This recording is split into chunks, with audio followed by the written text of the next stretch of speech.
Awesome.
Ladies and gentlemen, committee and guests of the 246th session.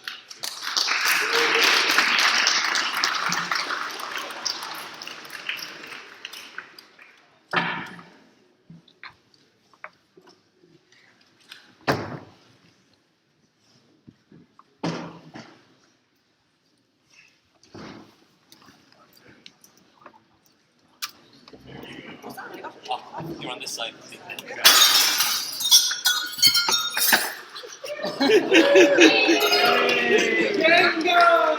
right. I'm right. Sorry. Jesus Christ. No, it's fine. We'll stand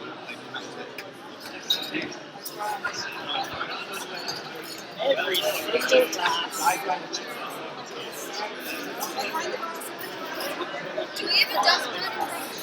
I don't think we do. I'm pretty sure we don't actually.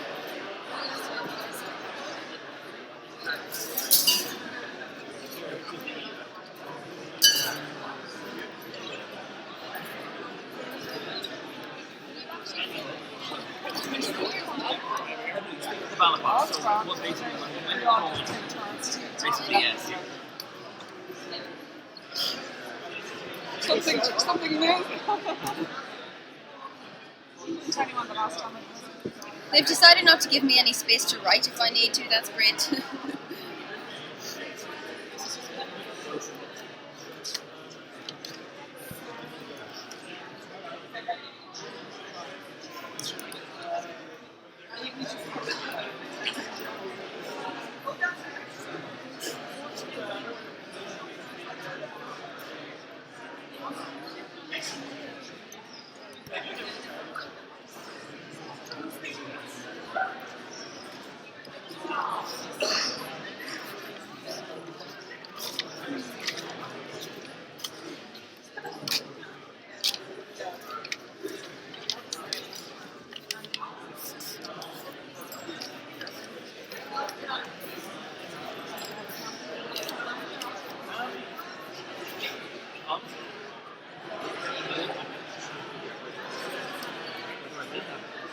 I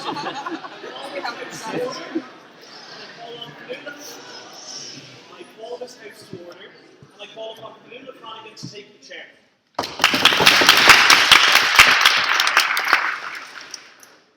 I call this house to order, and I call upon the record secretary to read the minutes of the last public business meeting.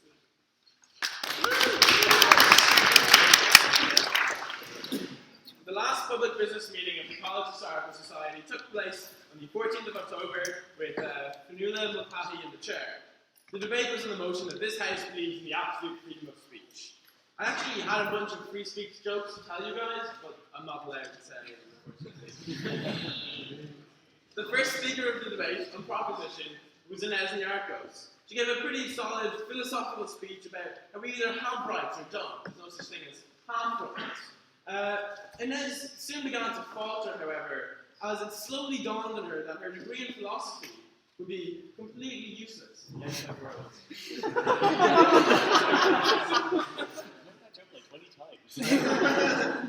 It gets laughs every time. We then had Peter O'Donovan, an alumni of Wesley College, who said, and I am slightly paraphrasing here, I know minorities are important and all, and like have a right to be heard, but I just think that as a privileged white man, I have a right to be heard too. And continuing the trend of having privileged white men speak, we then had Dermot O'Hulicock, this time on opposition. He decided to take the saviour role, talking about how important it was minorities to get their voice heard, which is why he had to be the one there to tell you guys this. And our last proposition speaker was Oisin McElhenney, a man renowned for his offensive jokes. So offensive I can't actually tell you guys any of them. In fact, he applied for Erasmus to Italy this year.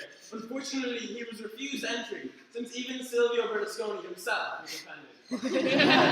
There being no further business, the meeting adjourned.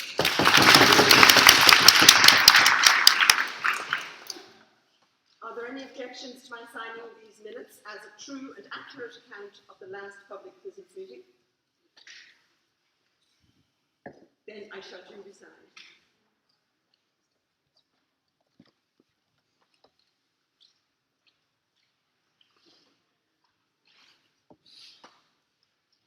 I should now like to call upon the auditor to introduce the invited guests to the House. So, in the chair tonight, we have Ms. Fionnuala Flanagan, Law Reform Commissioner. We also have in proposition Aidan O'Riordan, who's the Minister of State for Equality and National Drug Strategy. And on opposition, we have Bernie McDonald, who is the Director of Services of Community Awareness of Drugs. I will now return the control to the chair and the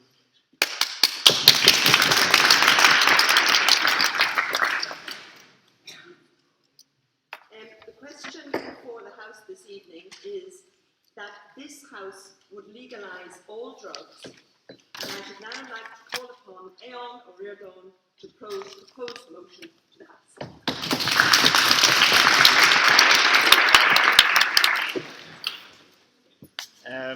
Thanks very much. He sees his career flash before his eyes. Yeah. I feel kind of underdressed for some reason when I came in here this evening. I thought maybe I'd come across a Blackrock College 21st or something. Or somebody's Debs. But then Bernie went and destroyed all the wine glasses, so Sorry. Bernie's not just against drugs, he's also against alcohol. Don't say that when I'm having my studies at the weekend.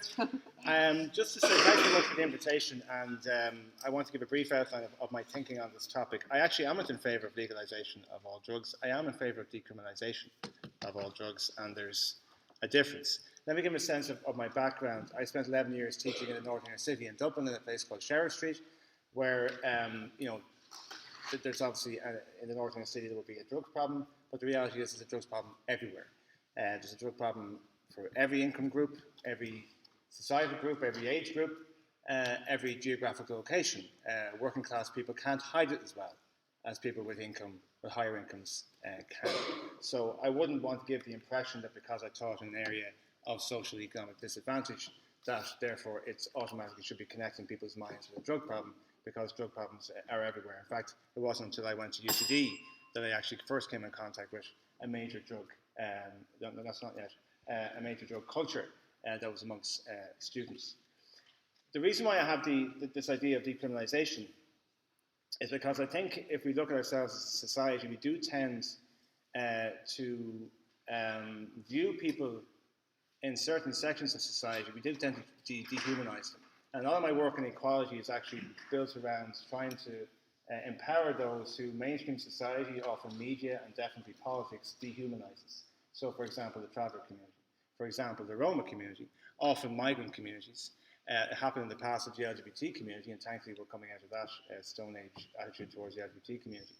But definitely in terms of those who suffer from drug addiction, we definitely collectively, and maybe not individually, but collectively, we would call them names. We would want them to be moved on. Definitely media calls them names, and we very little sympathy for them. So what happens in Irish society is that we victim blame. We blame those who are in addiction for their own failures, for their own addiction, for their own habit. And I just don't think, having viewed the situation as I have viewed it, I don't see the point of persisting with a policy from government level where you see 70% of the drug cases, convictions that go through our courts that are for possession for personal use. I think that is a colossal waste of Garda time, a colossal waste of the court's time. It's a complete waste. I don't think it should be a criminal offence to take drugs. I think it should remain a criminal offence to deal drugs. I believe that drugs should still be illegal. And the reason why I have that belief system in my mind is because people always say, well, alcohol is the most dangerous and most addictive drug out there, and I agree.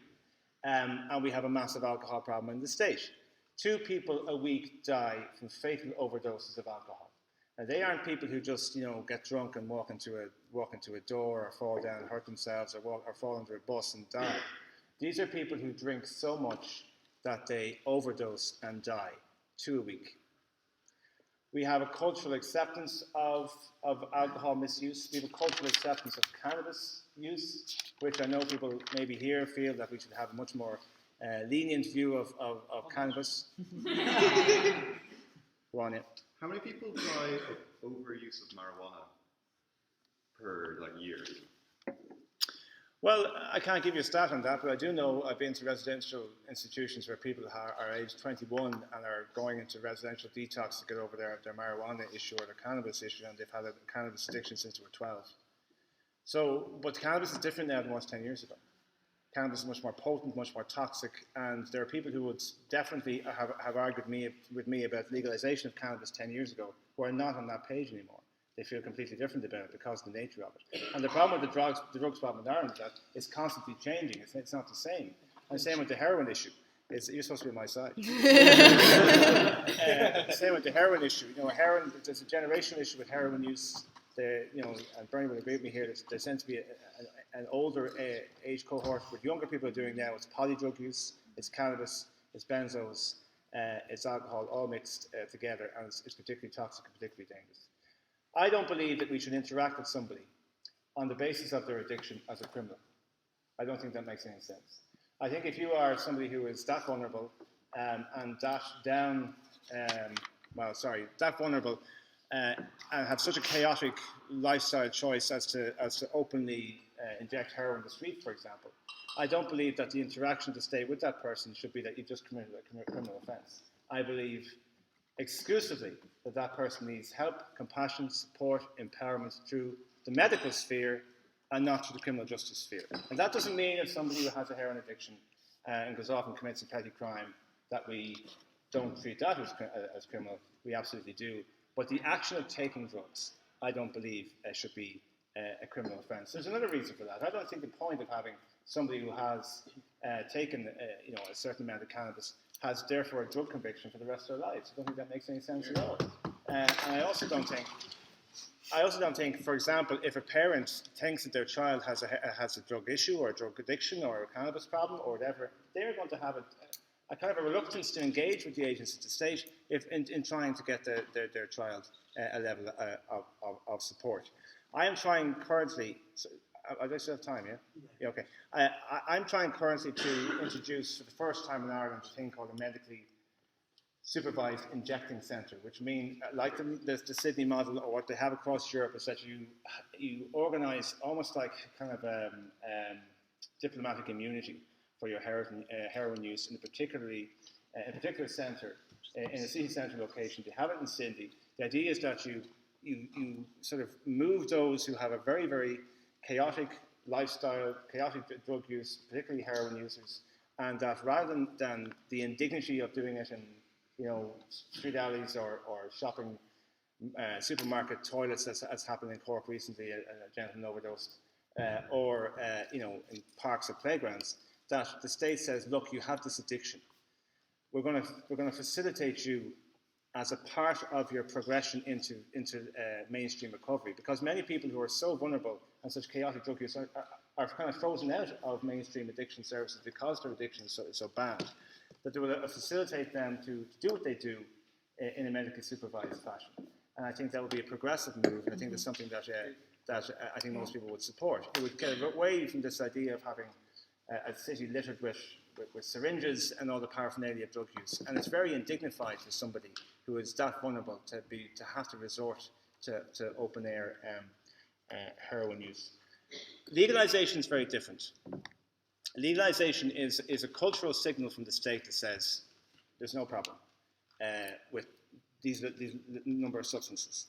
They can be sold, they can be taxed, they can be distributed, no problem. I have a difficulty with that. I have a difficulty with that because we already have, you're on my side as well, because we can't control currently the crisis that we have with alcohol. We have failed spectacularly for generations, I would suggest, in getting anywhere near a control of our alcohol problem.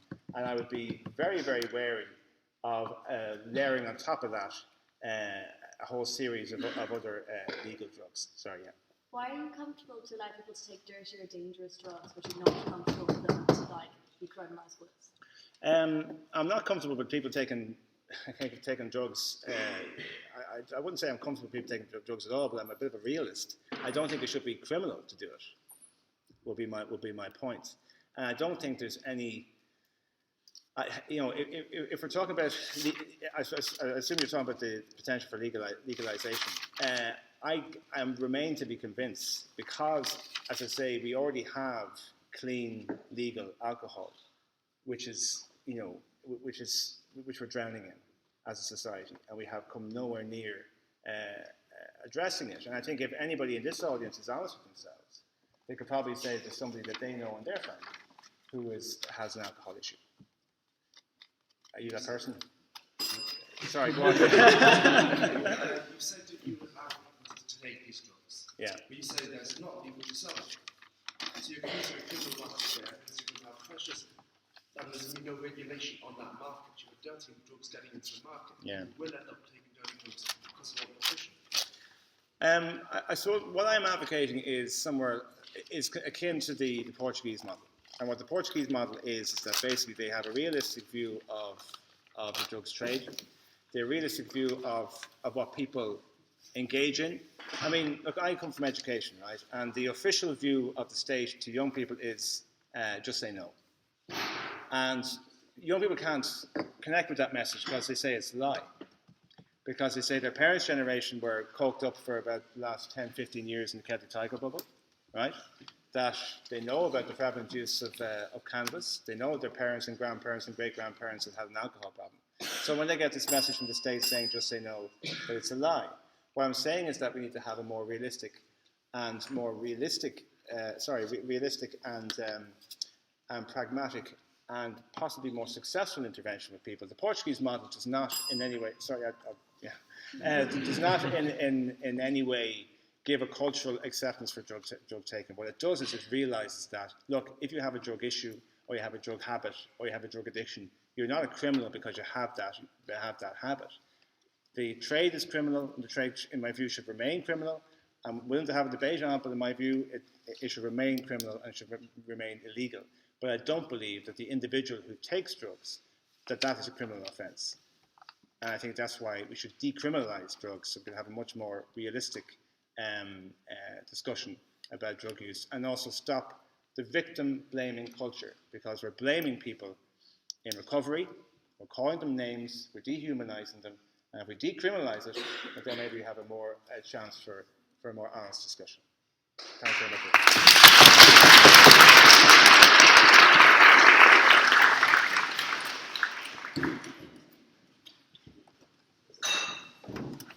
And I call on the first speaker for the opposition, Cotrin McNabb.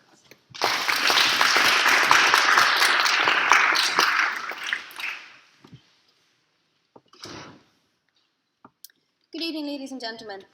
So I'd like to start by saying that I will be focusing much of my debate on the point of legalisation, because I actually do agree with an awful lot of what Aidan said there, and I would really like to sort of more go down the line of why decriminalisation, which I do agree with, is a good thing, but legalisation, opening the sale of drugs, is a bad idea. Because I do agree entirely with his point of blaming, of victim blaming, and I think that that's why it's important for drugs to still remain illegal, so that we may blame the drug and not the user. So I'm just going to start off by a definition of what a drug is, because that's something that's extremely vague. It is literally a substance that has a physiological effect when ingested or introduced to the body. And so I think here that the burden of proof very much lies with the proposition, because there is a case to be made for legalising certain drugs. I can see a lot of the points with legalising cannabis. We obviously, tobacco is legal and other drugs like this, but that's not what we're arguing. And the motion this evening is all drugs. So the proposition must prove to you this evening that there is not one single drug, not one substance with a physiological effect in the body that should not be illegal. So if we find even just one substance that we do not think it should be legal for people, no thank you, to buy and sell to the public, then the argument falls. So I'm just going to start by looking at the physiological effects of some of those drugs that I do not think should be legal to be sold. That is chemistry notes. Wrong page. Anyway, so yeah, heroin. Just going to start with some of the some of the effects that heroin can have on the body. So it slows down brain function, slows down breathing and heart rate to the point where your heart rate can't stop, obviously, with an overdose. Heart and lung infections, infertility. But what is much more it can be even more of a problem with heroin is the mental problems, and this is a common theme with a lot of the drugs that we deem to be that are currently illegal, the mental problems that they cause. So psychosis, memory loss, depression, and then along with that comes the overdose and, go ahead. Okay, one of the main reasons heroin has such bad effects on human beings is because we take them on variable amounts, because we just don't know what a set dose is. If you have legal heroin, we can choose what that dose is, and we can regulate in a way that people know what they're taking. Do people take reasonable amounts of alcohol currently? So yeah, this is what Ollie said there brings me kind of on to the reason that these kind of drugs are so much worse than the things that we currently have is the highly addictive nature. So heroin in particular has it's not just a psychological dependence, which is really bad in itself, but it's a physical dependence. So what you keep trying to, no thank you Inez, you keep trying to up the dose until you reach what is called a dose plateau, where you cannot get you cannot achieve that high anymore. And so people, you keep chasing after this this high that's just never going to come, and then that's why I believe that these drugs cannot be regulated in the same way, because people are not in their right mind. They are in this state of constantly seeking a further high. So yeah, on to the point about addiction. So we know that there are lots of things that are very, very dangerous, but we don't ban them, and that's because we sort of have this assumption that people don't want to physically harm themselves. That's generally accepted. However, the difference with a drug is that by its very nature, they are addictive. So they, no thank you, they cause this psychological addiction, cause the body to be physically dependent, and people are then driven, compelled to get more, and that is when this potential for misuse comes in.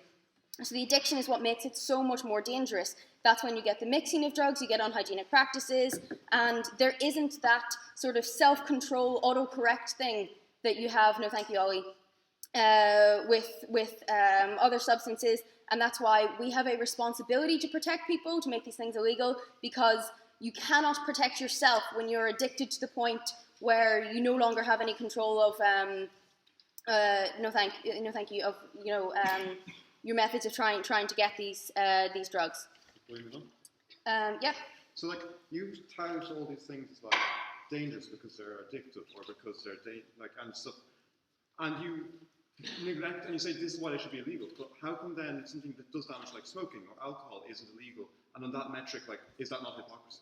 Well, I'm highly against smoking anyway, but that's not really what I'm going to get into here. Like my dad's a lung surgeon. I would not encourage smoking in any way. I would have a prescription only. Yeah, but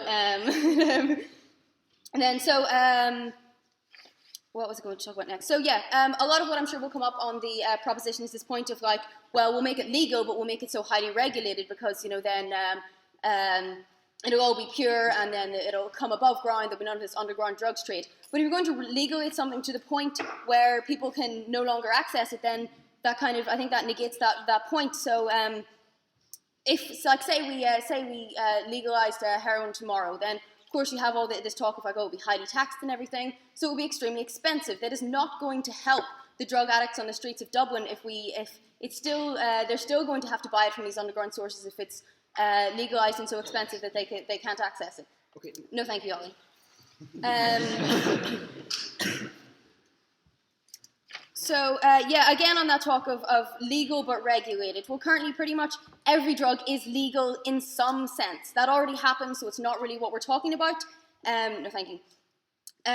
So, like, say, cocaine is used as an anesthetic by trained anaesthetists. Methamphetamine is used to treat ADHD, but it is administered under strict guidelines. There aren't really any drugs or chemicals that aren't available to anyone ever. But the point is that they should be used for a specific purpose, and therefore if we legalise them, just make them available for general sale, they are never going to be used for that specific purpose. Like, drug metabolism is extremely complicated.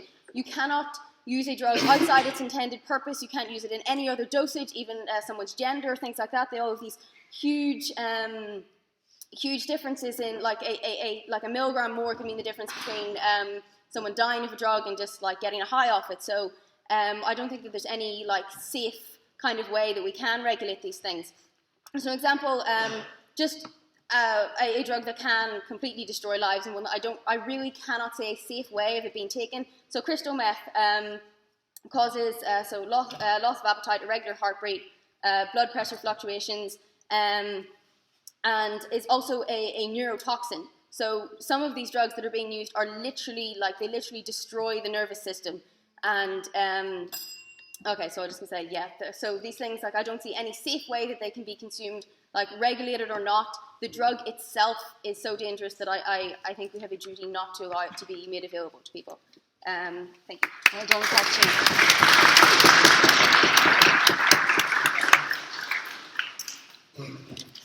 And I call on the second speaker for the proposition, Ollie Johnley.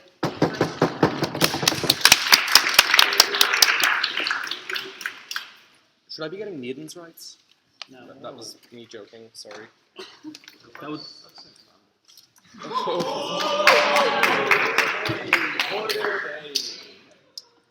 Yeah, come on, the maid's been really good.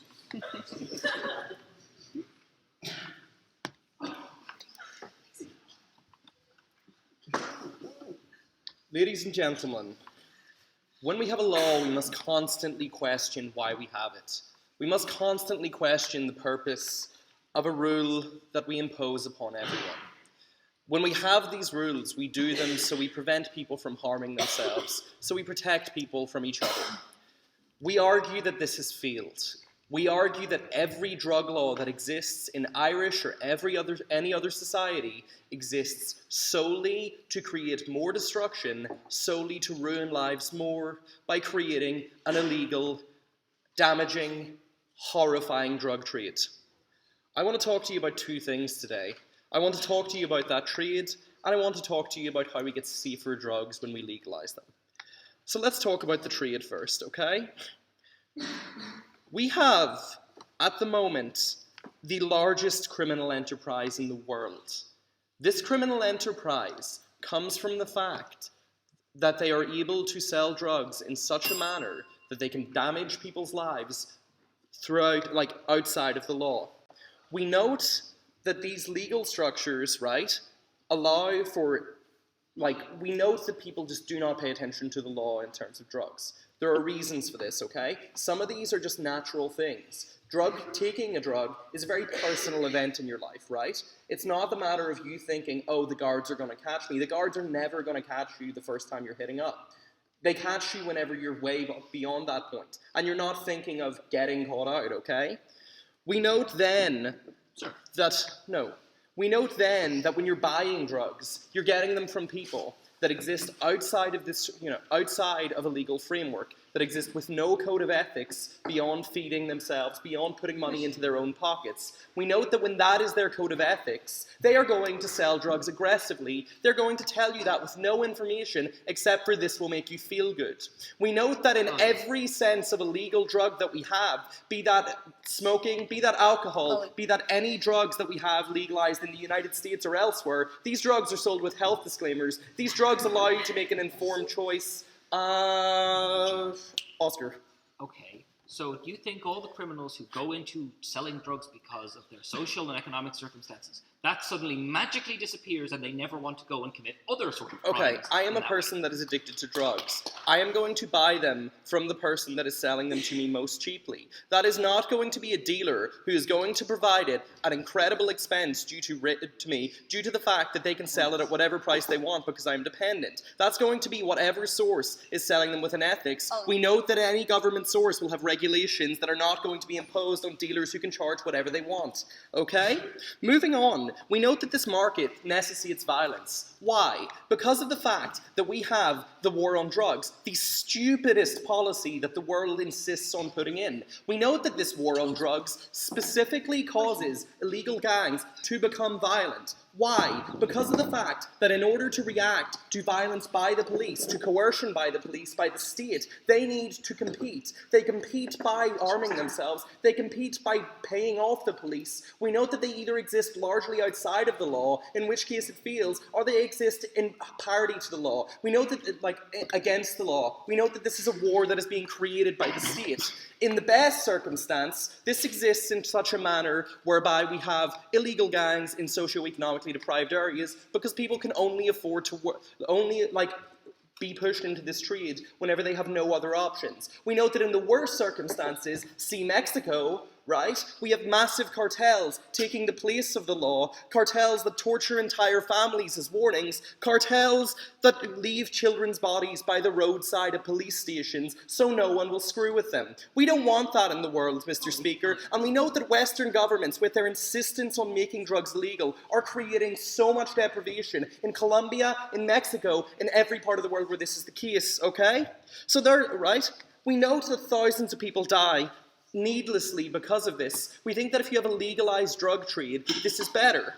Let's also talk about why people taking drugs, okay? They tell you more people will take drugs because of the fact that the government's signaling this to be legal. I don't listen to the police. I don't care about the police that much. What I care about is my own health. What I care about is myself. I note that whenever I am informed about drugs, whenever we give up on this campaign of telling people they will go to jail for taking drugs, whenever they don't fear that, they will start to listen to the other narratives that we have to stop people taking drugs. We note that when you regulate them in such a way that you are telling people that these are incredibly bad for them, but provide them with that choice, they are both more able to make that choice freely, and when they make the choice, are making it in a more informed way. We think it's more legitimate for someone to choose to take drugs on our side of the house, because we feel that when they do, they take their own health in their hand. They have not been pressured by other people who just want to make a profit, nor have they been told lies by dealers, lies by a trade that just wants to get them hooked. We also note that we can sell drugs on a case-by-case basis. We note that the same dealers sell different drugs. That's why there's a gateway effect, because if you're buying weed off someone and they have something else, they're going to make more profit on that. They'll try to sell you that. They don't care about you, okay? Let's talk about safer drugs finally, okay? At the moment, no, right? Note that everything I am about to say are policies that the government minister who talked to you and claiming on my side of the house, policies he just advocated for, okay? At the moment, we have no set dosage with drugs. We have no idea what else is in drugs. We have things like heroin, like MDMA, pills being made by people in their kitchens, using pipes from old coffee machines, using cut up 2-litre bottles of milk in the production process. We don't think that's good, guys. We think that when people can safely buy equipment to make these drugs, when they're being made by proper laboratories where people know what is in them, we have safer doses. We have this scenario at the moment whereby when someone takes a pill, they can die from it, not because the pill would be bad in a normal system, but because of the fact that someone thought, I'll put more of this in, it'll make the pills better. We know that that doesn't happen when you have legal drugs. We know that people are safer when they take these drugs. We know that legal highs aren't produced as alternatives to illegal drugs just because they can't be made illegal fast enough. We know that more people die from legal highs than illegal drugs in many circumstances due to the fact that these drugs are incredibly experimental, due to the fact that no one knows what is in them before they become illegal. Legal highs are legal because they are new. That is the only reason. We think that we provide safety to people that choose to take drugs. We believe we provide an actual choice to people that may choose to take drugs. We believe that we make everyone better off. We believe it is an obvious choice. Thank you.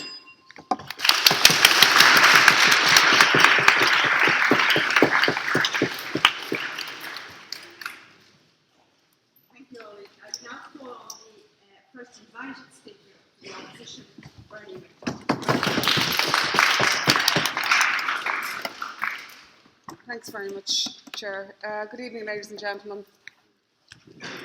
I had planned to go a particular way with this, and the Minister just threw all that up in the air, so I will come back to the motion, I promise you, but I can't not respond to some of the things that he said because they're inaccurate.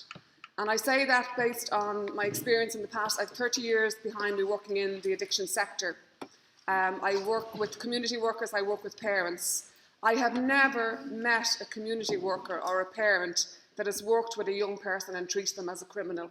It just doesn't happen in our services. We don't see the criminal when we see the person. We see the opportunity to help this person, maybe that day or maybe that week or maybe that month or maybe for years to come. That's what you see when you interact with people like that. It really bugs me. And talking about just saying no to drugs, that's something from way back, 30 years ago.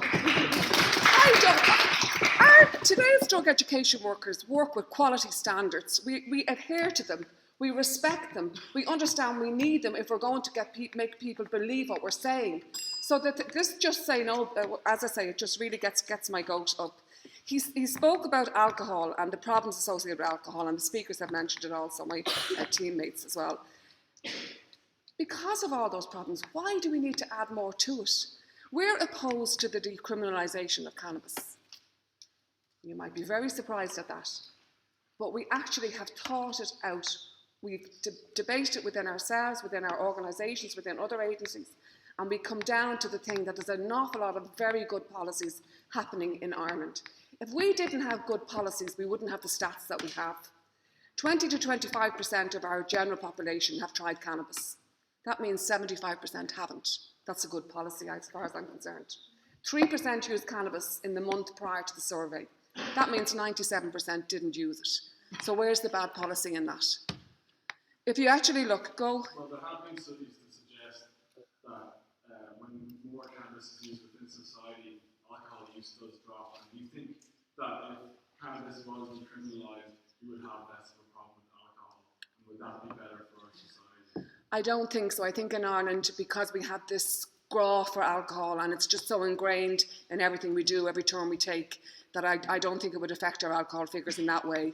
I think if we decriminalise cannabis, what is unquestionably going to happen is that use will go up. Young people, if you relax the laws, use will go up, and that means problem use goes up. I'm not saying that anybody who uses cannabis has a problem, but I'm telling you from 30 years experience, there's a litany of problems associated with cannabis. And the impaired learning in the classroom, in classrooms, in colleges, the mental health issues that we're dealing with now because the weed is so much stronger, the demotivation for people, the infertility risks in relation to it, and sorry, I've lost my train of thought now, I'll come back to it in a second. So we have this litany of problems that are there. Are they going to suddenly magic away when, if the laws are decriminalised? I'm seriously worried because the Minister is in favour of decriminalisation. I'm seriously worried because the Oireachtas Committee are going to propose it to the Minister for Justice. I really am concerned about that. And I really think if you look to the States, look to where they've decriminalised, there's been massive experiments going on there. And coming back to the motion, it started with medical marijuana, then led to decriminalisation, and then led to legalisation. So in the case of cannabis, where it became to be a legal substance in, say, Colorado, what you have now, you walk down the street and you come to the store. There might be 300 stores on that particular thoroughfare, and you walk into the shop and there's lollipops with THC in them. There's bars, there's brownies, there's, as they call, sodas. They're all THC infused.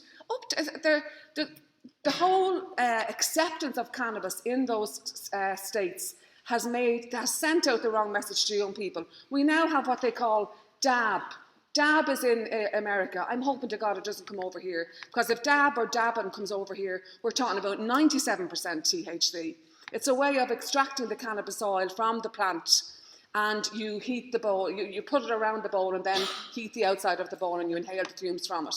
Head-wrecking stuff. They're selling dab on the way to the ski slopes over there. They're selling the black market hasn't gone away. I have to tell you, ladies and gentlemen, the taxes that they thought they would yield from these shops, because that's the bullshit that was actually filtered out to people. We're going to make so much money, we're going to finance the schools, we're going to do this, we're going to do that. That hasn't happened. The biggest education organisation in the country, in the state, hasn't received 1 penny from that money. It's just not happening. The likes of the cartels were mentioned here. Do you honestly think those that are involved in the supplying drugs into the market will just walk away if the government decide to sell? It's big privateers. It's privateers that are selling these products. People with Harvard educations that are selling, they're in it for money. The likes of the Richard Bransons that want it for money. The cartels are not going to walk away, hang up their holsters. The black marketeers are selling the cannabis underpriced, cost price. I disagree totally with Ollie.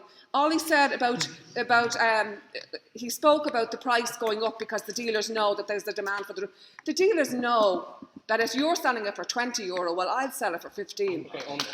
Go you, and then Ollie, and then, sorry. Obviously that's better because that's less money going to criminals. I mean, €20, or in Ireland, like €50 for a tiny amount of weed is significant. To me, as bad. You know, that I just think these are harmful substances. When I did my master's, it was reinforcing to me this real important about evidence base. Public policy should be based on science, not on sentiment. Where are we, lads? On that. Go ahead. Okay, you're saying that public policy should be based upon science, not sentiment, but you've just fearmongered to this entire room about, it'll be another shops in the streets. Well, I hope I didn't fearmonger. I mean, maybe I got a bit excited because I'm getting so frustrated, and I really feel for the young people. Our figures of second-level students, 15 to 16-year-olds, have come down from 35% use down to 18% use. The schools are doing well. The media is doing well in the messages that they're portraying. A lot of parents are doing well because we've now developed parental drug education programs that weren't there 20, 25 years ago. So there's a lot happening that's really, really, really good. Can I just say about expunging? I don't think anybody should carry a conviction, right? I think that's terrible that they can't get a job or they can't travel if they want to do that. So use the laws that are there. Under 18s, 18-year-old can have the law expunged if they haven't committed a crime in 3 years, if their crime wasn't brought to the criminal courts, and there's a third regulation, and if they were under 18 at the time they committed it. It's an automatic expunge. Our over 18s, it's ridiculous what's gone back. Imagine over 18s having the same courtesy. Push for that. Get the over 18s a chance to expunge their convictions, so that they can do what every one of us can do, get on a plane and travel wherever we actually want to go. So, and the last thing I would say, I don't know how much I have left, I've lost myself completely, but I just think the last thing I want to say is there's a brilliant organisation I only learned about a month ago, and it's the Irish Association for the Social Inclusion of Offenders. Anybody heard about that? Anybody heard about that? No. It was set up in 2012. Last year, 2014, they had 1,200 people, 1,200 offenders get jobs in manufacturing and in construction. They had 2,000 people in 2014 get education and training. So what I'm saying to you, ladies and gentlemen, is that we've an awful lot going. We're doing an awful lot right. We do stand on our own. Don't be following Portugal. Portugal want to allow 25 grams A young person to carry 25 grams of cannabis before they're prosecuted. That's, you know how many joints that is? Do you know how many joints that is? Okay, you probably do know how many joints that is. But I'll tell the one or two that maybe don't know it. 75 joints you're talking about for 25 grams. Maybe 50 to 75. 50 to 75, say. Is that what you want? That's what decriminalisation is about. Is that what you want? It's not what I want. I rest my case.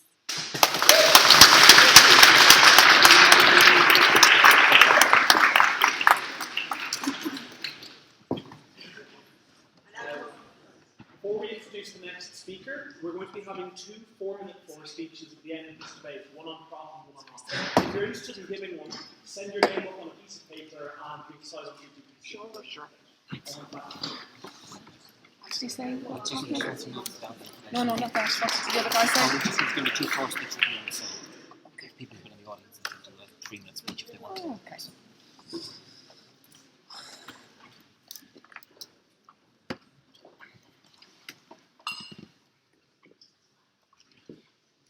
Sorry.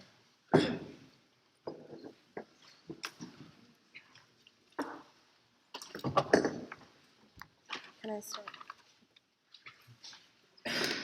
Madam Chair, ladies and gentlemen of the College Historical Society, ladies and gentlemen. I'd just like to start off by pointing out that decriminalisation of drugs in Portugal has actually led to a decrease in the use of drugs, a decrease in the use of hard drugs. Looking at places like Amsterdam, for example, or the Netherlands, that has also led to a decrease in the use of marijuana. So decriminalisation of drugs doesn't necessarily lead to an increase in the use of drugs. But I also think that legalisation also wouldn't. But I want to start off by asking, what is the actual logical difference between alcohol and doing drugs? I mean, like, everyone's aiming for the same thing when you have a drink and when you smoke a joint or you take a pill or whatever. Like, it doesn't actually, like your aim is generally to lose your mind, like, or to sort of change your perception of the world. And I just think that this is what we're missing out, because there's this like moralistic overtone that like, oh, you do drugs, you're a bad person. I mean, that's just not true. And also, like, let's look at the differences between alcohol and other drugs, right? And the first opposition has talked about heroin. Yes. No, thank you. The first opposition talked about heroin. Funnily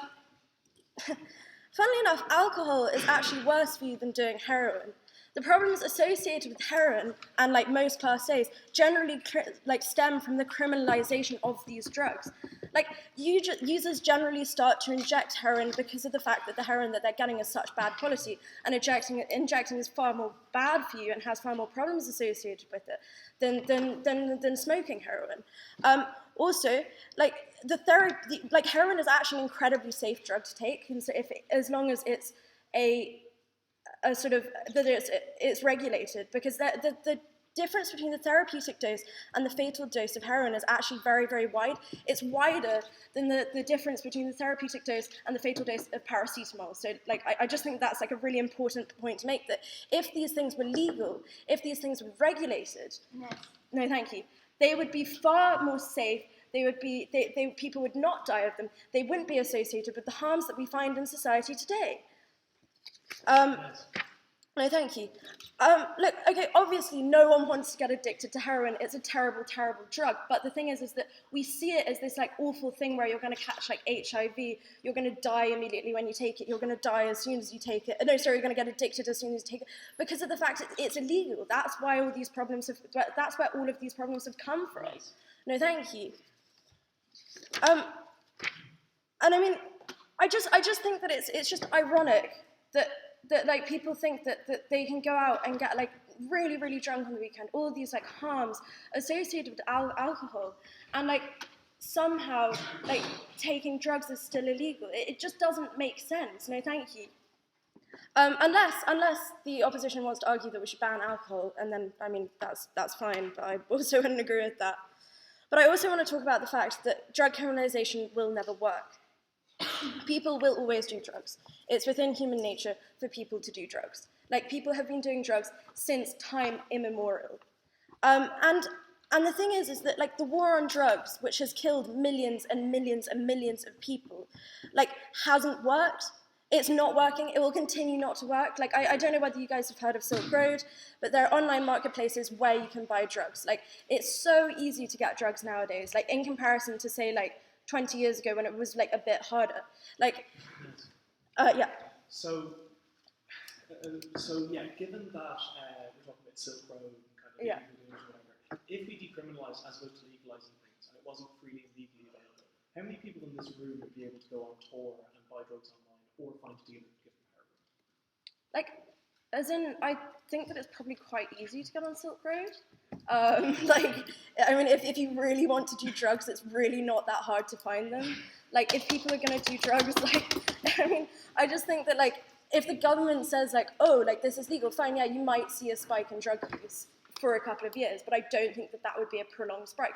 Also, people who would have problems with drugs, people who would be able to find, like, addiction support. They'd be able to not have people saying, you're a bad person, you took drugs, this is your fault. And that's what so many people within society do. So I just don't think that's like a valid point to make.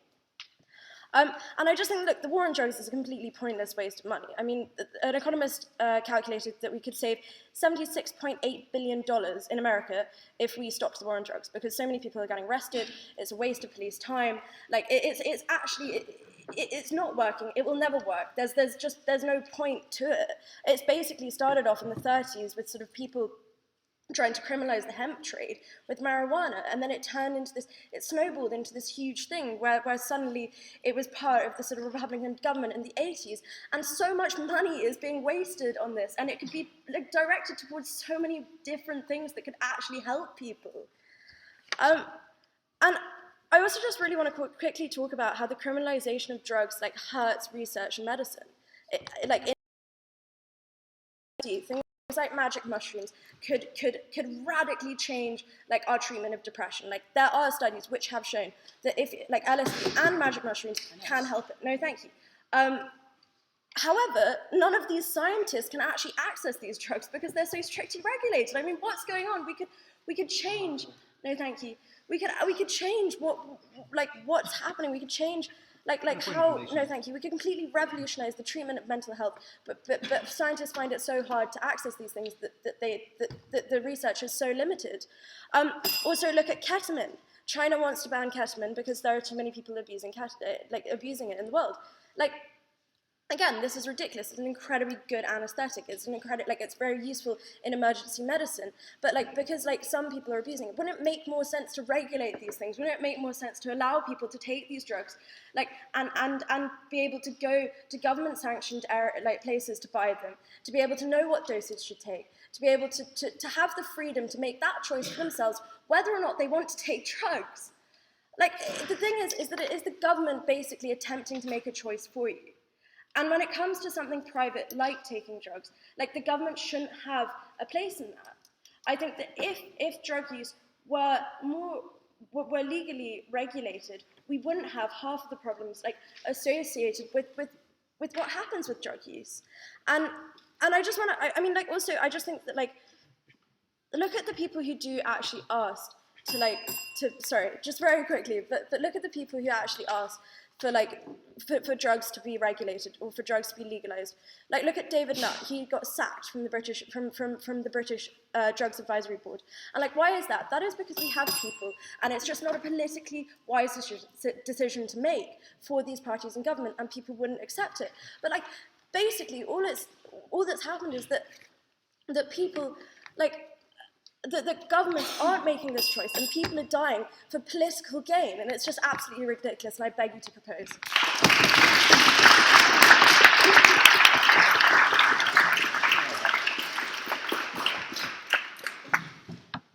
The floor speeches will be announced after the next speech, and I now call upon Oscar to read the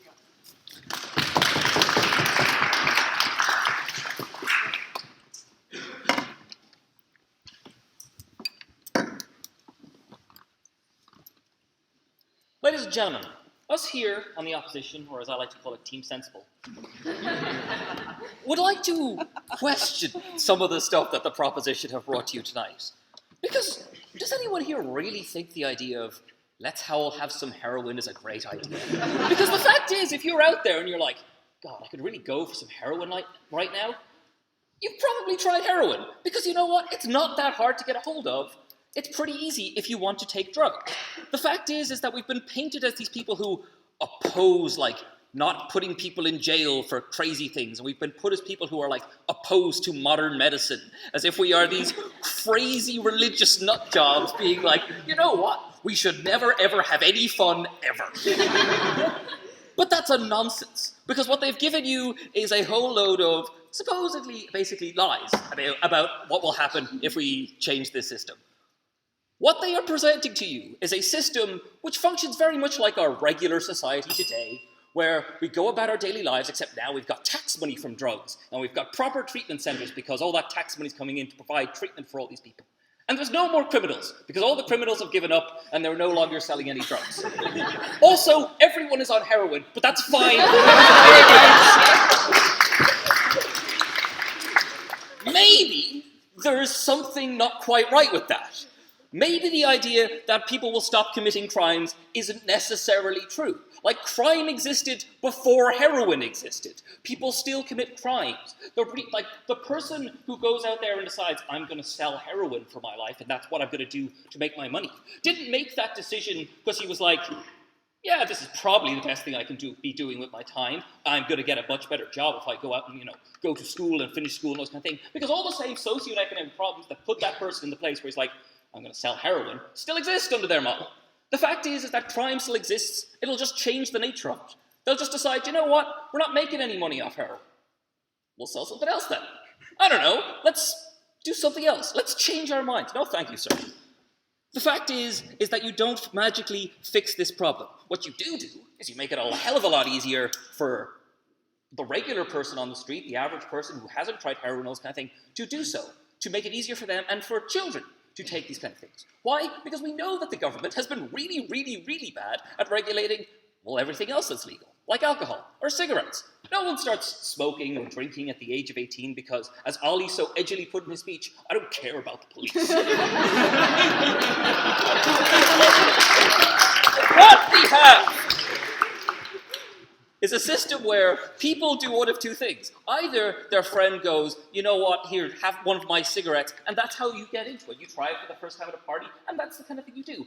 Or you do the other thing, which is far worse, where you're like, I've never had a drink before, but I think I'll be fine on a shoulder this first time. Right? The fact is that when people do these things for the first time, they're not doing it sensibly. They're not doing it being like, you know what, I'm going to really examine the minutiae of this particular drug and what I'm going to take right now. The fact is, most of these people will either be drunk, because we're in Ireland, or they'll have had something else in their system because it's like, well, that marijuana's not so bad, or that cocaine's not so bad. Why not heroin? The fact is that gateway drugs are a thing. They do exist. It's not the same gateway drug for everyone. I'm not going to say that marijuana is worse than alcohol in terms of gateway drugs, but it's different for everyone. The fact is, when you're in an altered state of mind, you're more likely to make a stupid decision. And why isn't that stupid decision going to be easier for you when you can walk into the spar and be like, 2 meth, please. I don't know how you measure meth. Is 2 meth a lot? No, thank you. Right. The fact is that we're somehow always going to have, as if we're going to have this perfect system that has managed to solve all these things. You know what I hate? I hate the hippies. The damn hippies who are like, you know what we're going to do? We're going to smash the system. We're going to get rid of all these restrictions on drugs, and there's going to be free love and free everything. But we're going to tax and regulate it. It's going to be perfect. And everything's going to think, and the government are going to provide us services. At least the people in the 1960s, when they stood up there and spoke about these free loves and free things, were at least trying to change some kind of concept and reality of society. I can at least respect that from a point of view. But what people in this room are saying is like, really want drugs, and it would be so much easier if I could get them legally. The fact is, right now, you can get your drugs if you want to get your drugs. The government doesn't necessarily have to sit there and go, yeah, let's make it a lot easier for everyone in this room to get drugs, because that's going to lead to a productive and happy society. I think what it says is, yeah, go on, Dermot. Nobody's saying that. I think what people are saying is it's going to be criminalised for the use of drugs. We know it's easy to get drugs, it's just we don't want to deal with the very life-changing consequence of the state stepping in and catching us doing it. Here, here. But as we've said, like as I think the first speaker on the proposition said, and I think a lot of people on both sides of the House have been, to a reasonable degree, being like, you know what, maybe there are some restrictions in terms of like how we criminalise people and how whether we always decriminalise these people is not necessarily a bad thing. Maybe there's a middle ground between saying, you know what, you could go to Spar right now and buy drugs, or, you know, maybe we shouldn't like burst down your door in the middle of the night because you decided to smoke a joint. I think there's a healthy middle ground in there somewhere. But what we're talking about tonight is this idea that, you know what, all drugs should be legal because they're all the same and we're all going to be fine and society's going to be great. What does it say about us as a society where our entire, like, predication, the only thing that we want to do is somehow to alter our minds in this magnificent way? Because you know what I think? Heroin has to be fantastic. Heroin has to be great because you know what? The things people go through to get heroin has to be, like, it has to be really good. It has to be something worth going after. It has to be worth chasing that again. Maybe, as a society, we should be like, dude, just chill off the heroin. We should stand up and say, look, it's not beneficial to us as a society. It's not beneficial to the people within it. It's not beneficial, you know, to them having a productive and healthy and happy lifestyle within that society by giving them as free and easy access as possible. Maybe what we should say and do is that if you really want to take heroin, go ahead and take heroin. Go ahead and find that guy and do that. Fine. That's grand. But the fact that we're going to say it's easy and it's legal and it's fine is a nonsense, right? What does it say about us where we, as a species, need to find the ideas and the thoughts to alter our minds, as if we're incapable of trying to adjust and live the kind of lives that we want to live on, like heroin or things? Because when we take these drugs, and I'm responsible, I'm not responsible. Sorry, I've done these things. You know, I take these things. I take the alcohol. I take the whatever thing. What we do is we're trying to change and alter our minds to allow us to exist and be happier among our friends and to have a better experience and all this and a better experience amongst people. Why on earth can't we just try and move towards a society where we're happier and freer and more able and willing to like step out of our shadow and be like, I don't need that drink in order to do this kind of thing, to be as nervous, or I don't need that thing of marijuana in order to ease me up for the night out. I think what it does is that we should say, as a society, let's move forward. Yeah, thanks very much. I beg you to oppose.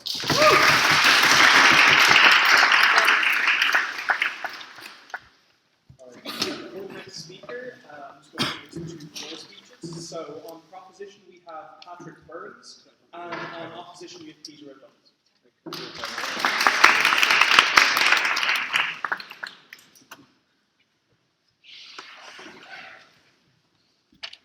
Is this doing something it shouldn't be doing? I do not know. Oh, it's fine, yes.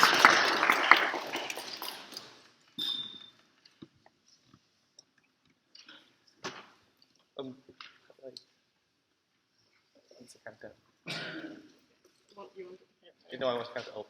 Okay.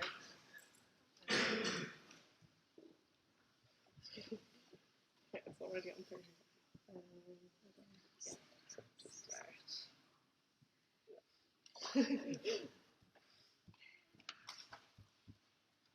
Okay.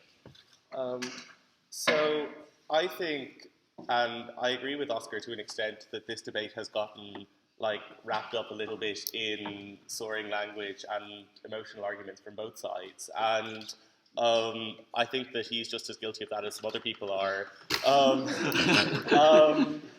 I think that to an extent he's trivialized certain issues and policies beyond what I think is actually intellectually justifiable.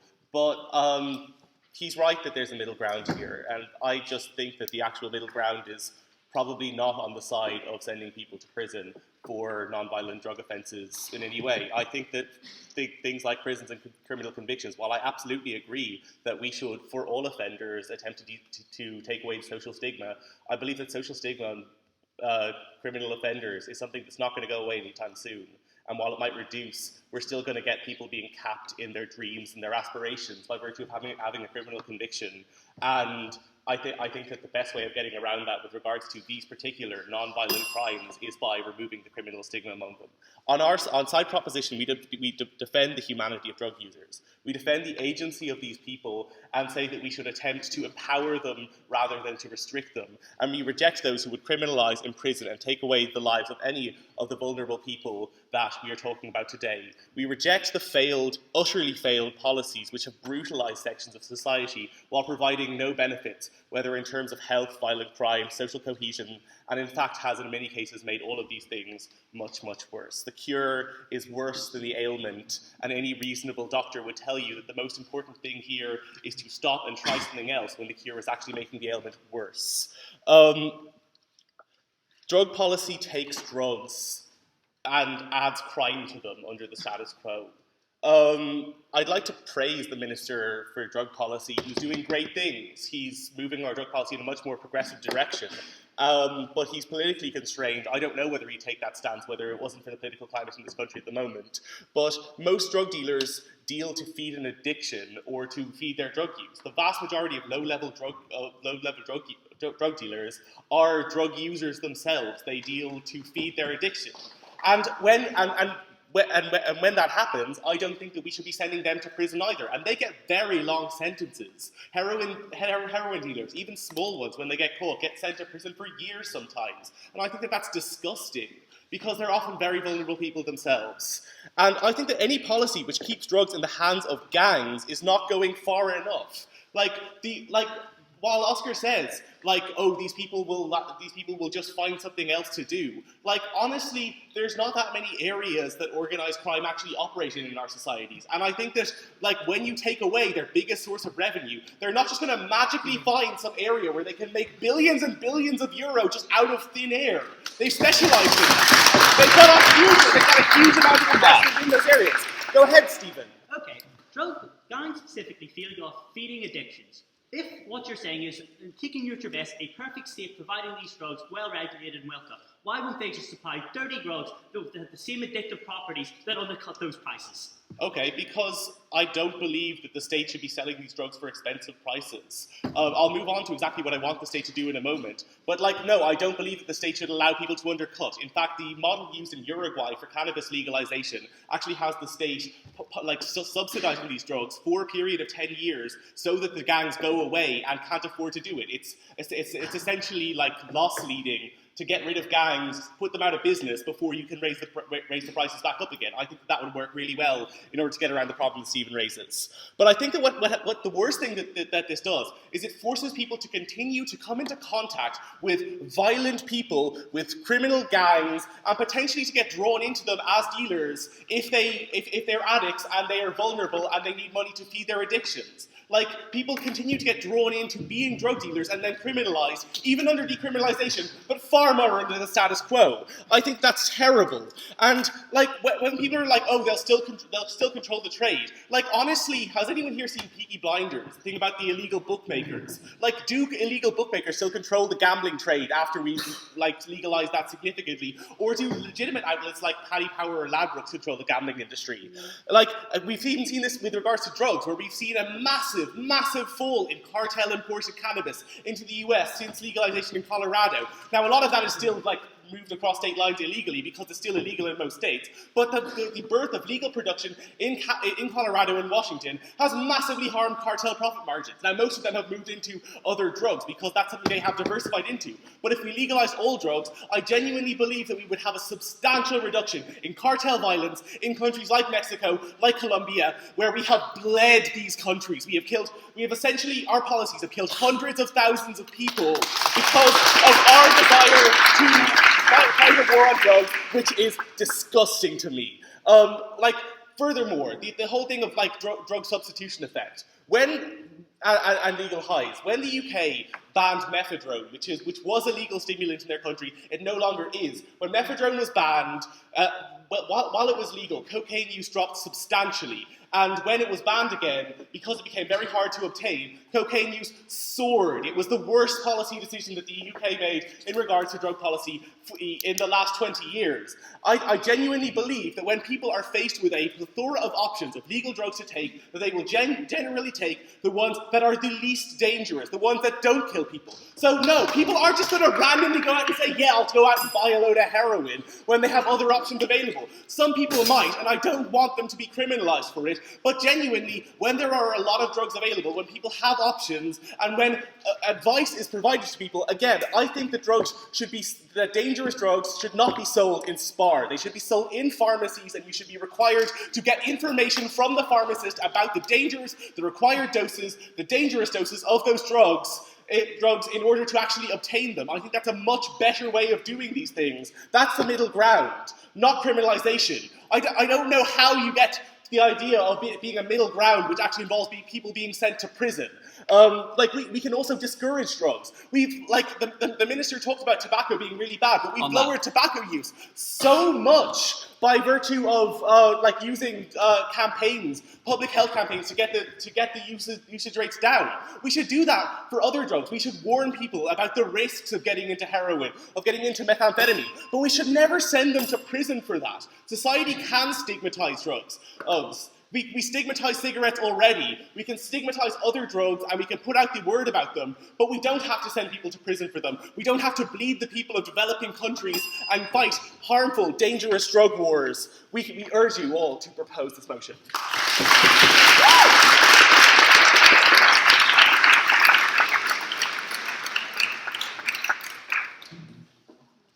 And for the opposition, Jamie Donald.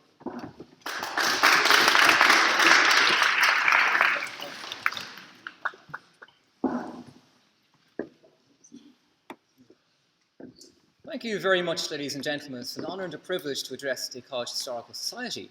Smash together ideas I may, like a theoretical physicist with a particle accelerator, which is why this debate may at any moment collapse into a black hole if it hasn't already. So in terms of the ideas that we've got from this debate so far, the first kind of thing the proposition consistently try to pin us, they say that it's really bad to criminalise people who consume drugs. It's really bad to send them to jail, and we agree. But our burden is not to defend sending drug users to jail, because the whole point we have drug laws in the first place is in order to protect people who would end up consuming drugs. It's in order to protect people from becoming addicted and all of that.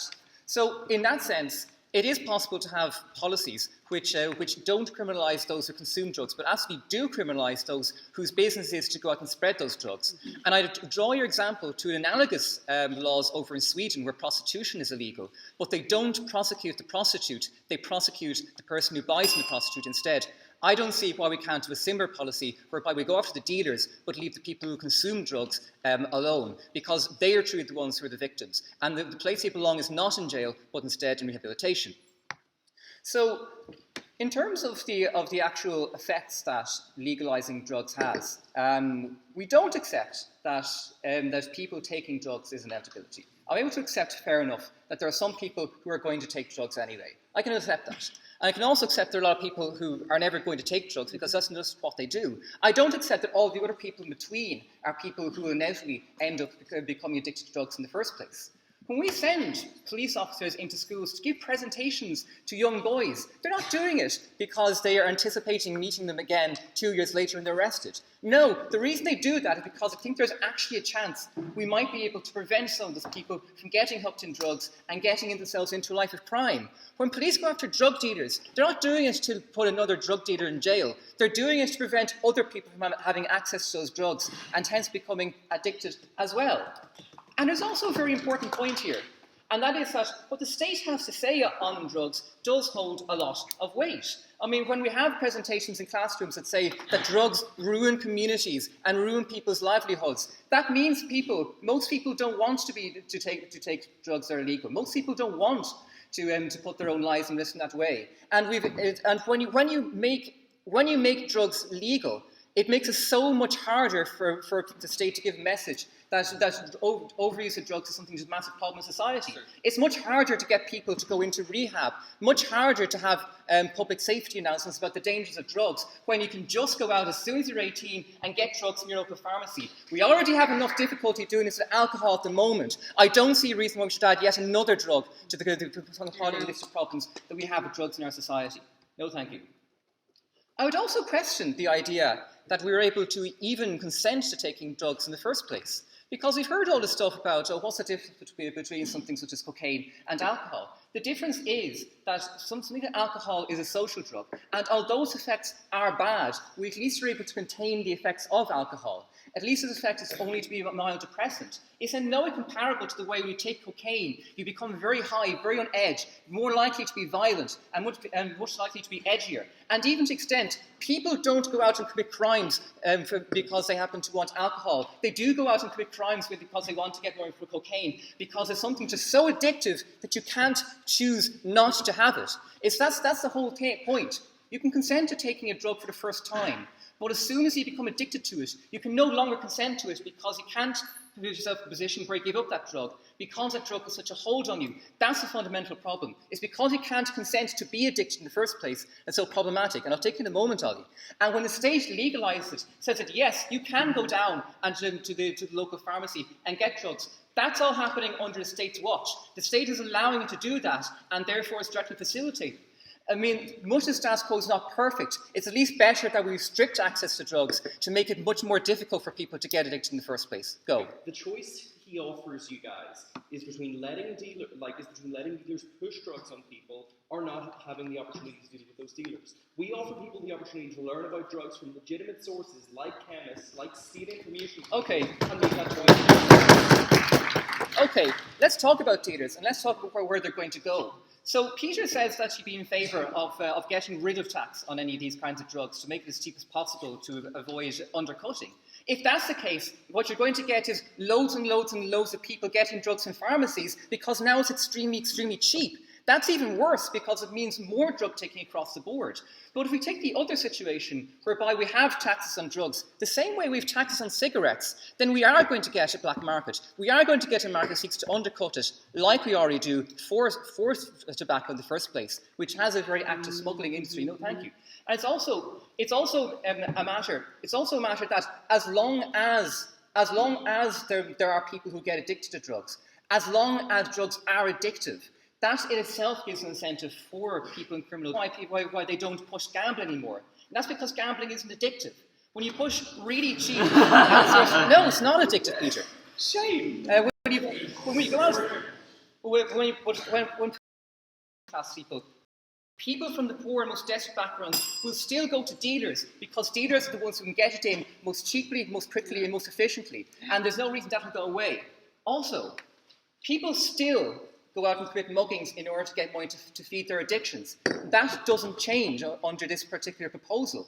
And if anything, it's much more likely to come about because of the fact that it's much easier to get your hands on drugs. The real reason why this matters, ultimately, ladies and gentlemen, is it's very easy for us to see the statistics on people who do go out and get drugs. What statistics don't tell us are people who didn't go out and get drugs because they knew it was dangerous, because they knew that if they experimented around it as a teenager, and if they knew they were able to get an addict to go in and get drugs in a local pharmacy, that would have made them much more likely to be addicted. It's because of the fact that being able to ban something has that effect of making it much harder to get your hands on it. That's the reason why most of us in this room aren't addicted to drugs. It's because the vast majority quite simply never had the chance to be addicted in the first place, ladies and gentlemen. So, to finish up, we accept that criminalising people for taking drugs is bad. That's why we don't advocate that. And we also accept that drug taking is something which is going to happen in some way or another. But the drug cartels are not going to go away anytime soon. Drugs are harmful, and making it legal only opens the harms of drugs out so much more, and makes it so much easier for people to get their hands on it and go down the lifelong spiral of addiction. It makes it so much harder for us to get people into rehab because the doing is now completely legal. I'm very happy to oppose. Well done. Due to exceedingly high demand, we're going to be allowing Andrew Blennerhassel to give an additional floor speech on the problem. Just getting that out of the way, and I'll hand it back to the chair. So, Patrick Burns.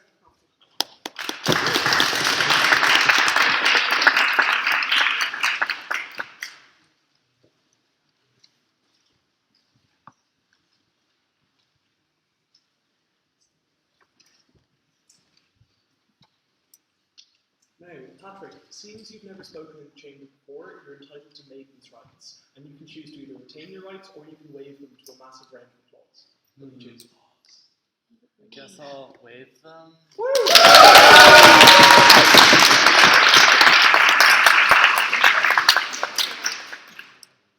Ladies and gentlemen,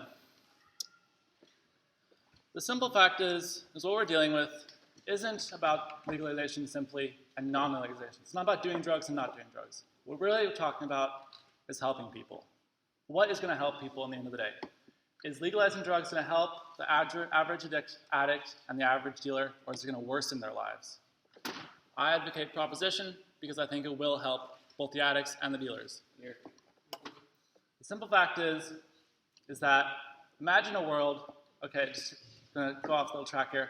Imagine a world where Pablo Escobar wasn't dealing an illegal drug. He didn't have to hire a bunch of goons to shoot down people. He didn't have to be killed by the Colombian government. Instead, we see a world where there's a successful entrepreneur who raises the level of living, who's Grassley produces drugs, he produces addicts, but he also produces and levels the GDP of his country. He raises his nation with him. Ladies and gentlemen, the simple fact is that yes, drugs can be bad. Drugs are, in fact, but so are alcohol, so is everything. Video games. We have a video game addiction treatment centers in Korea, okay? Some fact is that anything can become bad. Huffing paint can be bad. As the opposition pointed out, that drugs give a very general definition of drugs. The simple fact is that then anything can become a drug. Anything can be used as an escape. And the simple fact is I would like to see everything made legal, because the simple fact is it simply makes things better. We have video games legal. They're harmful too. I went to the gamer stock room recently. The simple fact is, I saw a man who hadn't left his chair in probably a day. He's sitting there. Nah, I hope he's not in this room, because I'm really sorry if you are in this room. You probably don't recognize him. He's still there. But the simple fact is we have things that are dangerous for people, and they are bad, but we can't illegalize, we can't prohibit everything. Sorry, no. Now I want to get on to the final point, which is the simple fact about criminality. It's been talked about a lot. And the simple fact is we're looking at a prohibition right now. Just as in the 1920s, when alcohol was made illegal in America, we saw alcohol cartels rise. We saw the likes of Al Capone. We saw the likes of, I don't know, Chicago gangs. And the simple fact, but then we legalized alcohol again in America. And what we saw was the end to those gangs, because those gangs became legitimate. No longer were people dying because they took bad alcohol. They took good alcohol. Yes, it was still probably about the same price. Yes, there were alcoholics. But the simple fact was those alcoholics were better off. They didn't die from drinking alcohol, from drinking too strong a dosage, from drinking moonshine. And just like that, with legalization of drugs, we see an end to the prohibition, we see an end to the cartels, because the cartels are now legitimized. They don't have to sell drugs. They don't have to hire guns to fight for them. They can legally produce drugs. They can legally produce cocaine. They can legally produce meth. And yes, meth. I know everyone's like, no, meth is bad, but the simple fact is that people are going to do meth. And we have to accept that. And we have to accept that it actually is going to make people better off to, in fact, legalize it. So as I think I'm going to wrap it up here. I don't have much else to say. I didn't plan to speak. Yeah, but my name is Patrick Burns, and I strongly, strongly propose this message.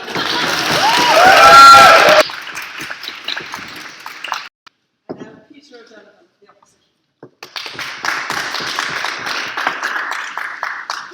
Sorry, how long do I have? 4 minutes. And could I borrow someone's phone to time myself, please? Great, thanks. Sorry, back here. Great, thanks. Okay. Ladies and gentlemen of the College Historical Society, I agree with a lot of what the proposition side says. In particular, I think it's worth questioning why reducing the usage of any given drug is necessary and obviously intuitively good thing, given that we don't talk about reducing any other given dangerous hobby. I do want to talk specifically though about the most dangerous drugs that exist and the things that are problematic about current drug laws and how if current drug laws were changed, it might be possible to reduce use of those. I'm perfectly happy to agree with the idea of decriminalizing all drug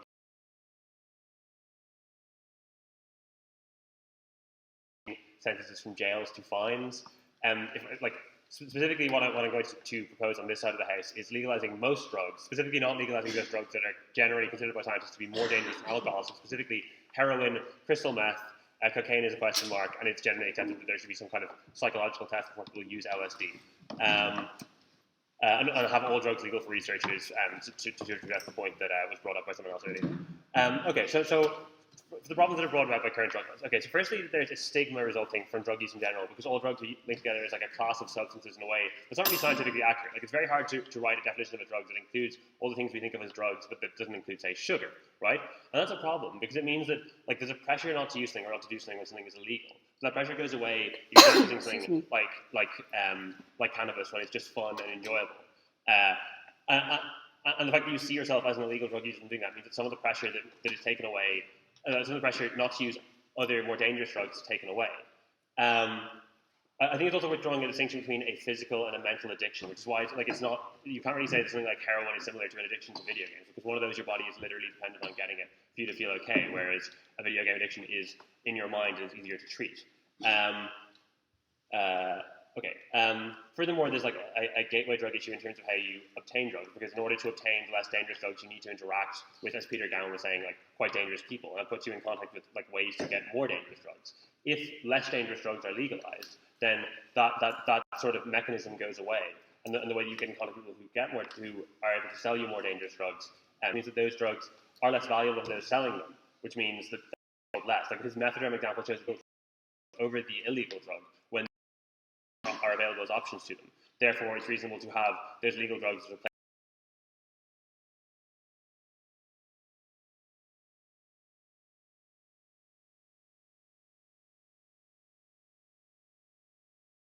So, ladies and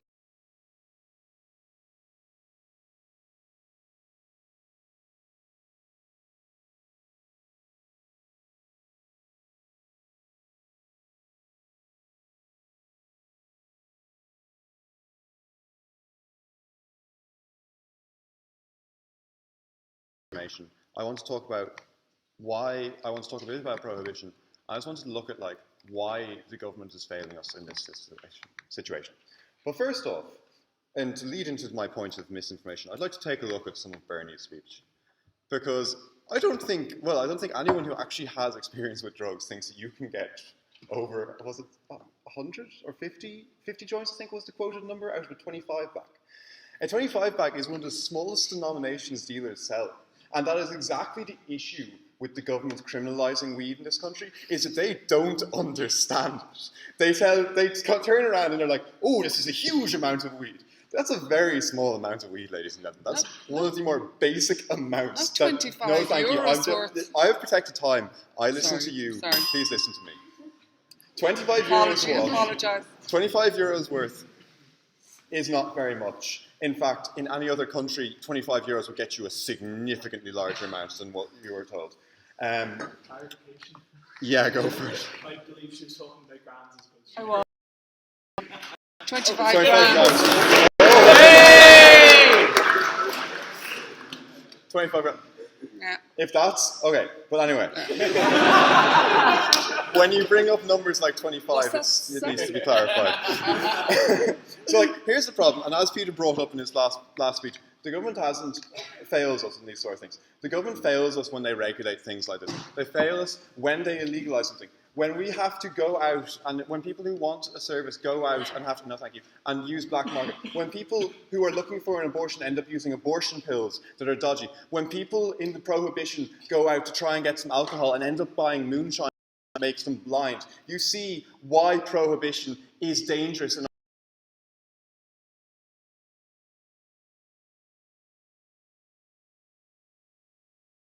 economics, all about incentivization. It's about showing us how we should do stuff.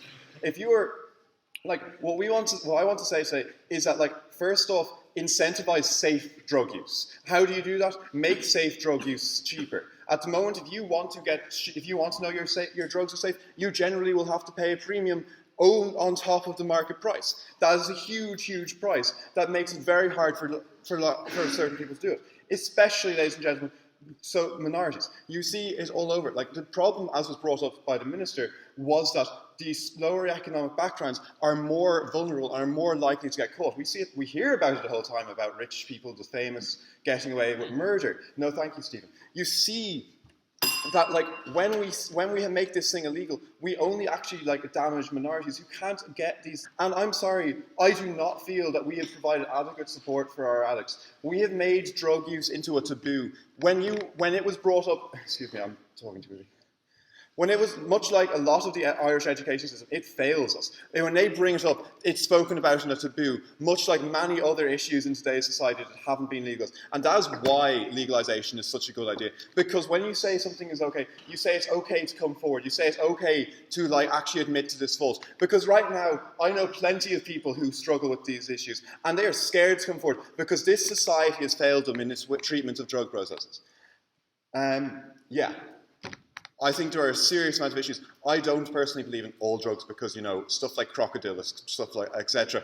is insane. I think that we need to rethink our drug policy. I think we need to think and look at stuff. Pill report, for example. Sorry, I really want to talk about pill report, but as I said, I don't have a speech in front of me.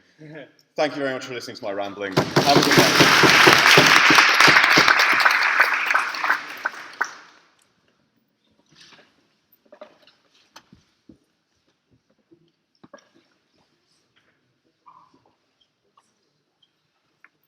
So, members of the audience, question to the House. On the motion that this House would legalise all drugs, all those in favour?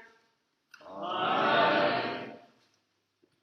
All those against? Nay. Yeah, a show of hands. I think a show of hands for those in favour. Oh, 50-50. And a show of hands for those against. I think the ayes have it passed. The motion's carried. I should have counted. Yeah. That was very close. A lot of people must have abstained from that. Even if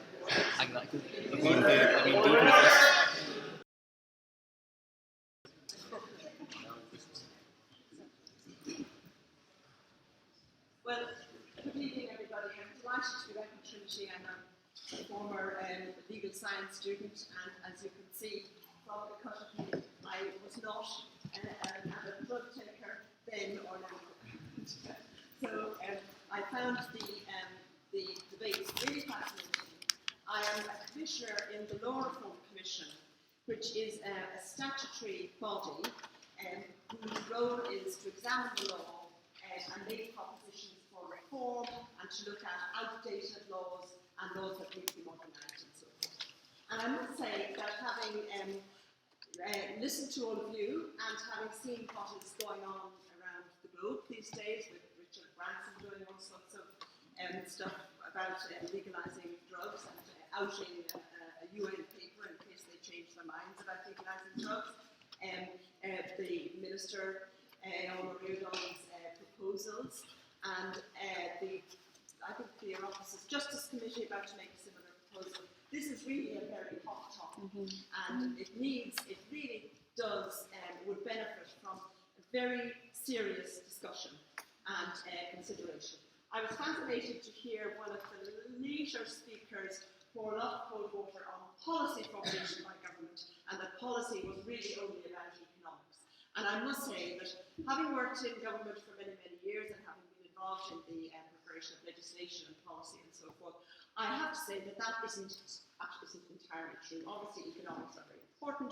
The state has to function. There has to be money to do the things that everybody's talking about here today. But certainly, there is a deal of confusion, I have to say, having listened to people speak, between the question of legalisation. Indeed, some of the people for the proposition seem to disagree with legalisation, and they were in favour of decriminalisation. And I think that, really there's some clear thinking that is required here, to which I actually don't have the answer right now, but if the matter were referred to the Law Reform Commission in its next programme, we will be looking for suggestions next year for fifth programme, we would, I for one would say that we would be happy to examine this interesting question from the law point of view.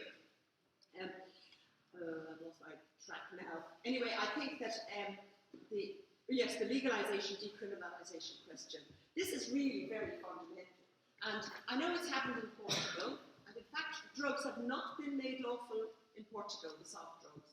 This is not quite so. It is still an offence subject to, I think, an administrative penalty, a sort of a slap on the wrist equivalent to somebody who fails to wear a seatbelt or something. But you can still be picked up in Portugal for carrying drugs, as I understand it. My recent researchers in the matter have made this clear to me. So it's not as simple anywhere as one might think. I think there is a big problem with saying keep the sale of drugs, of controlled drugs. I mean, we all know that we're talking about the list of controlled drugs, and I can't tell you all about them, but I haven't tried any of them. I have to say that you can't, it's difficult to see how on the one hand you say drugs can be illegal, therefore you're attacking or controlling the cartels and the dealers, and on the other hand saying, well, decriminalise them so that the addicts and the users aren't criminalised, or only in a very minor way. I just wonder how exactly that will work.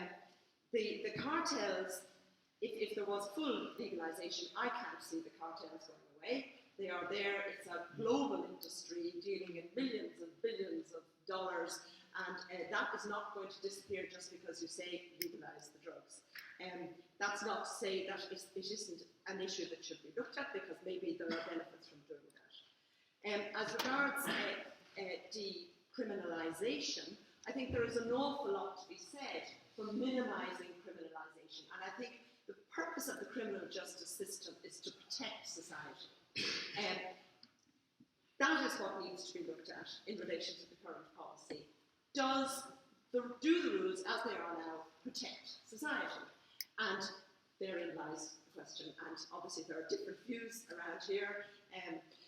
One of the things that wasn't really looked at in any serious way was the question of whether, over the age of 18, and you're taking soft drugs, should there be personal choice, as there is for alcohol and cigarettes? Why not, one might say. On the other hand, the view could be taken that alcohol and cigarettes are there, or too far down the road. We can't really roll back and make them illegal now. But given that the soft drugs and all sorts of drugs, the controlled drugs are illegal, that should be left that way so that the problem doesn't get any worse. And I think these are the big questions that need to be looked at, and they need to be looked at in depth. They need to be looked at to see really what will work, and not just say, oh, Portugal, who produced their current rules really on a hunch, I gather, because after the revolution in 1974, they suddenly found that they were inundated with drugs, and there were all sorts of people left in the streets. They ended up with this terrible problem. And then they just said, well, maybe if we legalise them or decriminalise them, that will make it better. And it happened to work. But I think it's really important to look at the great detail. And policy is not done with the back of an envelope, and it's not done well on hunch. So I recall one of the main things about legislation when it is produced is that it works. So that's what needs to be looked at. What will work? And I remember particularly the first woman author of the PIST was Mary Carney, who was Minister for the Environment subsequently. And in the 80s, the early 90s, there was a terrible problem in Dublin with smog. And I remember trying to walk across Portugal Bridge, and you couldn't see from one side to the other, and people were burning coal all the time. And she introduced a law and said, okay, you can't buy smoking coal in Dublin, but that's made illegal. It was not illegal to burn it. So, despite this slightly illogical idea that you could burn it but not buy it, and immediately the problem went away. So there are ways and means, that is just an example of a slightly just of a law that worked, which was carefully thought out. I suppose at the time it just worked. So whatever is done in this really intractable area, and it is a really serious and intractable matter, it needs to be carefully worked out, and a lot of thought put into it. And I'm sure that examining what in fact happens in all these other jurisdictions that people talk about, Uruguay, Portugal, and New Zealand, and Sweden, Swedish model is always rolled out, I don't know how it works, but we will find some way to deal with this if enough thought is put into it. Thank you.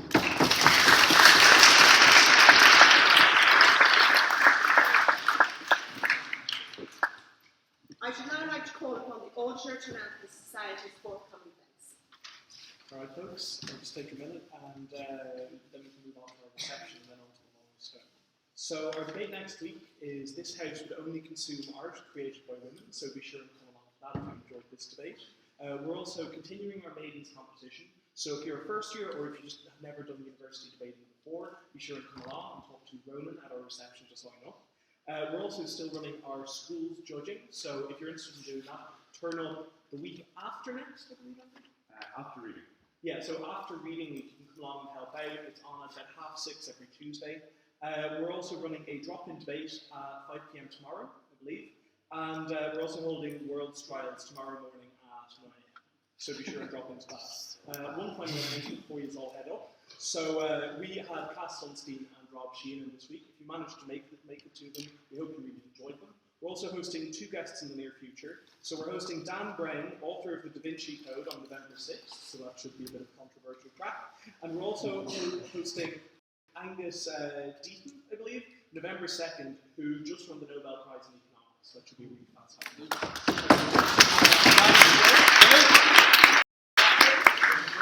I'm sure to hand in your RFE returns to all of these factories. Okay. Yeah.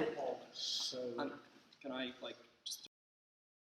It's going to be an incredible club night. So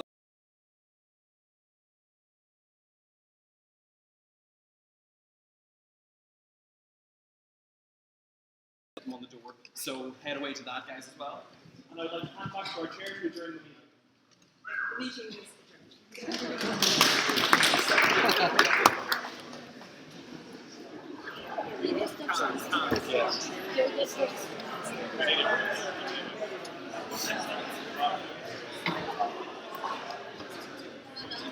very much.